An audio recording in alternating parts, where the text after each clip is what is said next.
Hey, what's up guys, Soldier Knows Best here. The wait is over. The Samsung Galaxy S10 is finally here, or should I say S10s, because there's a total of 4 new versions of the Galaxy S10, so there's a lot to cover, so it's going to jump right into this video. And so let's talk about the 3 main new versions, the Galaxy S10e, the S10, and the S10 Plus. And so all 3 of these retain the headphone jack and the micro SD card slot, and all 3 do have their new fast wireless charging 2.0, which will bring the wireless charging for these S10s very close to just regular fast charging with the cable, so that's nice. And all of them have the new wireless power share feature in the S10, so this allows your S10 to wirelessly charge another device like a phone or the new Galaxy Buds that they also announced as well. So you can just pull down the notification panel, tap that, and then now place that device on the back of the S10 and it'll go ahead and start charging. So if you are worried about though your S10 running out of battery if you're trying to help somebody else out, don't worry, because the S10 will automatically turn off the power share feature when its battery reaches 30%. Now all of these do have Qualcomm Snapdragon 855 platform inside of them, so you're going to be able to find very fast speeds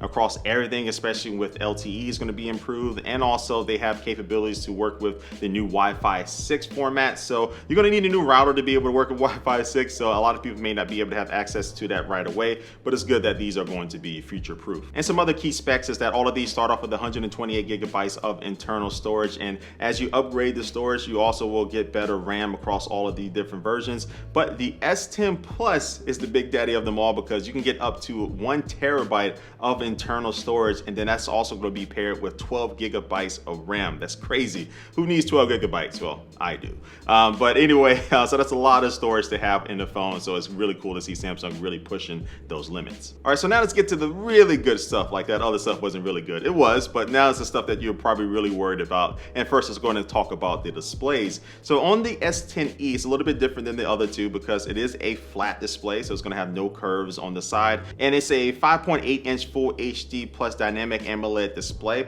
So it looks good, and I actually do like the flat look of this. It's actually kind of refreshing to see a flagship phone from Samsung have a flat display. But then the other two feature a wide Quad HD plus AMOLED display. So this allows these displays to be HDR10 plus certified, which is big. So that just basically means that these displays are going to continue to be some of the best, if not the best, displays that you can get from any phone or really any type of mobile device right now. And so as far as sizes with these two, the S10 has a 6.1-inch display and the S10 Plus has a 6.4-inch display, and everything looks great that I was able to play back on it. But you will notice something peeking around on the displays of these devices, and that is the new cutout cameras, pinhole cameras, whatever you want to call them.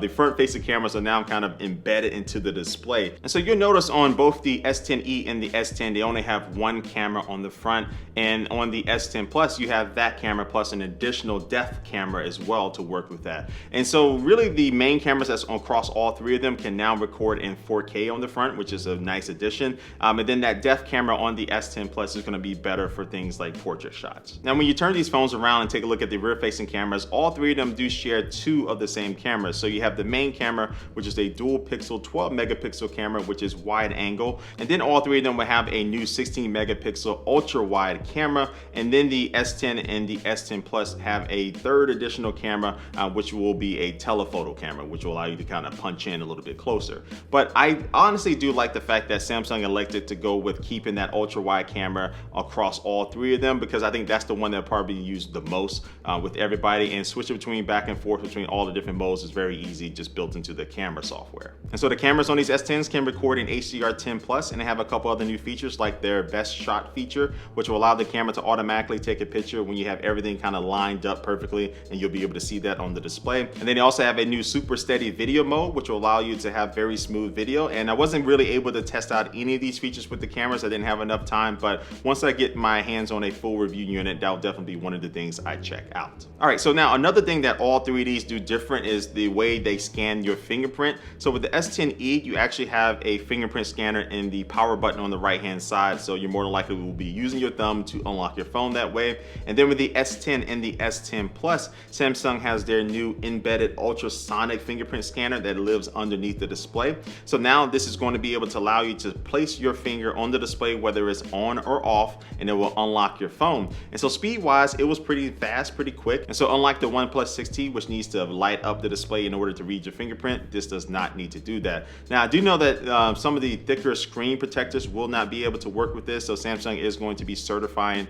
which protectors will work with this so you don't get gypped out when you go to buy one. But other than that, it's good to have, and we'll see how it works over the long run. And then when it comes to software, these new S10s will be shipping with Samsung's new One UI, which is a more uniform, streamlined, easier to use operating system that is especially better on bigger screen devices. And so when it comes to colors, you have a bunch of different options to choose from. You got black, you got white, you got yellow, you got blue, you got green, and you got pink.